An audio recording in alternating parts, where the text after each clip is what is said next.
జరిగింది. అది కూడా రాజమండ్రి సెంట్రల్ జైలుకి కూడా తరలించాలని చెప్పి కూడా నిర్ణయం ఆదేశాలు ఇచ్చారు. ఏంటి రాజమండ్రికి ఆదేశాలు ఇవ్వడానికి కారణం ఏంటి? సో నెక్స్ట్ ఏం చేయబోతోంది సిట్?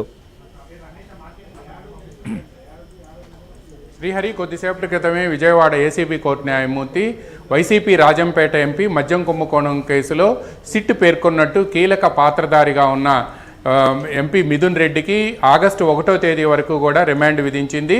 రాజమండ్రి సెంట్రల్ జైలుకి పంపాలి అని చెప్పి కూడా సిట్ను ఆదేశించింది. అయితే అంతకుముందు ఆర్గ్యుమెంట్స్ వినిపించే సమయంలో మిథున్ రెడ్డి తరపు న్యాయవాదులు మిథున్ రెడ్డి ఎంపీగా ఉన్నారు అని చెప్పి, ఆయన పైగా గతంలో కూడా ఎంపీగా పనిచేశారు, పైగా లోక్సభలో వైఎస్ఆర్ కాంగ్రెస్ పార్టీకి ఫ్లోర్ లీడర్గా వ్యవహరిస్తున్న తరుణంలో మిథున్ రెడ్డిని ఆయన నెల్లూరు సెంట్రల్ జైలు లేదా గుంటూరు సబ్ జైలుకు పంపాలి అని చెప్పి కూడా విజ్ఞప్తి చేశారు. కానీ న్యాయమూర్తి ఆయనకి పైగా ఎంపీగా ఉండటంతో ఆయనకి ఇంటి నుంచి భోజనం తెప్పించుకునే సౌకర్యంతో పాటు నెల్లూరు అయితే ఆయన నియోజకవర్గ ప్రజలకు అందుబాటులో ఉంటుంది, ఎక్కువ ములాఖతులు కూడా కావాలి అని చెప్పి కోరారు. దీంతో పాటు ఆయనకు ఆరోగ్యపరమైన ఇబ్బందికరమైన పరిస్థితులు, అంటే ఈసీజీలో తేడా రావటం, పైగా తనకు బ్లాకులు ఉన్నాయి అని చెప్పి కూడా మిథున్ రెడ్డి చెప్పడంతో అక్కడ మెడికల్ ఫెసిలిటీస్ బాగా ఉంటాయి అని చెప్పి నెల్లూరు జిల్లా జైలుకు పంపించాలి అని చెప్పి కోరారు. కానీ సిట్ అధికారులు మాత్రం ఆయన్ను తాము కస్టడీలోకి తీసుకోవాల్సి ఉందని కస్టడీ పిటిషన్ వేస్తామని, అందువలన ఆయన్ను గుంటూరు జిల్లా జైలుకు పంపిస్తే అక్కడి నుంచి తమకు అందుబాటులో ఉంటుంది అని కూడా సిట్ అధికారులు వాదనలు వినిపించారు. ఈ నేపథ్యంలోనే తనకు హెల్త్ పరమైన ప్రాబ్లమ్స్ ఉన్నాయని చెప్పటం, పైగా బ్లాక్స్ ఉన్నాయని చెప్పి ఈసీజీలో తేడా ఉందని కూడా చెప్పడంతో రాజమండ్రి సెంట్రల్ జైలు అయితే మెడికల్ ఫెసిలిటీస్ ఎక్కువగా ఉంటాయని, అక్కడ సూపర్ స్పెషాలిటీ డాక్టర్స్ కూడా ఉంటారు అనే ఉద్దేశంతోనే రాజమండ్రి సెంట్రల్ జైలుకి రెఫర్ చేయాలి అని చెప్పి కూడా న్యాయమూర్తి ఆదేశించినట్టు కొద్ది క్షణాల క్రితం తెలిసింది. ఆగస్టు 1వ తేదీ వరకు కూడా ఆయనకి రిమాండ్ విధిస్తూ ఏసీబీ కోర్టు న్యాయాధికారి కొద్దిసేపటి క్రితం ఉత్తర్వులు జారీ చేశారు.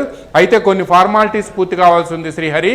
ఆ ఫార్మాలిటీస్ పూర్తయిన తర్వాత మరో గంటలో మిథున్ రెడ్డిని ఇక్కడి నుంచి రాజమండ్రి సెంట్రల్ జైలుకు తరలించే అవకాశం ఉంది. మిథున్ రెడ్డిని పరామర్శించేందుకు వైసీపీ నేతలు సజ్జల రామకృష్ణారెడ్డితో పాటు దేవినేని అవినాష్, మల్లాది విష్ణు, అదేవిధంగా పలువురు నేతలంతా కూడా వచ్చారు ఆయన దగ్గరికి. అయితే కోర్టులో వీళ్లలో కొంతమందిని అనుమతించారు, మరి కొంతమందిని అనుమతించలేదు. ఈ నేపథ్యంలోనే నిన్న మీరన్నట్టుగా మిథున్ రెడ్డి చాలా కాన్ఫిడెంట్గా ఇది రాజకీయ కక్షతో పెట్టిన కేసు, తమ కుటుంబాన్ని 2014 నుంచి 2019 వరకు కూడా అప్పటి తెలుగుదేశం ప్రభుత్వం వేధించిందని, ఇప్పుడు కూడా అలానే వేధిస్తుందని, ఈ కేసు నిలబడదు, తనకు రిమాండ్ కూడా విధించరు అని ధీమా వ్యక్తం చేశారు. కానీ ఈరోజు మనం పేర్కొన్న ఏబిఎన్లో ముందుగానే ప్రసారం చేసిన రిమాండ్ రిపోర్ట్ కానీ, అంతకుముందు ప్రసారం చేసిన రీజన్స్ ఫర్ అరెస్ట్కు సంబంధించిన లోని అంశాలు కానీ చూస్తే మాత్రం ఈ మొత్తం కుంభకోణంలో మిథున్ రెడ్డి పాత్రధారి అని తేలింది. ముఖ్యమంత్రి వైఎస్ జగన్మోహన్ రెడ్డికి నిధులు వెళ్ళటానికి ముందు మిథున్ రెడ్డి వద్దకు చేరాయి అని కూడా రిమాండ్ రిపోర్ట్లో క్రిస్టల్ క్లియర్గా సిట్ పేర్కొంది.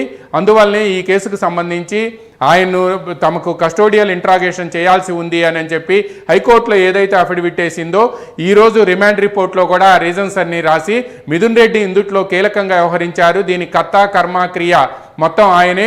అప్పటి సీఎం జగన్మోహన్ రెడ్డికి నిధులు వెళ్ళటానికి ముందు మిథున్ రెడ్డి వద్దకు కేసిరెడ్డి రాజశేఖర రెడ్డి ద్వారా చేరాయి.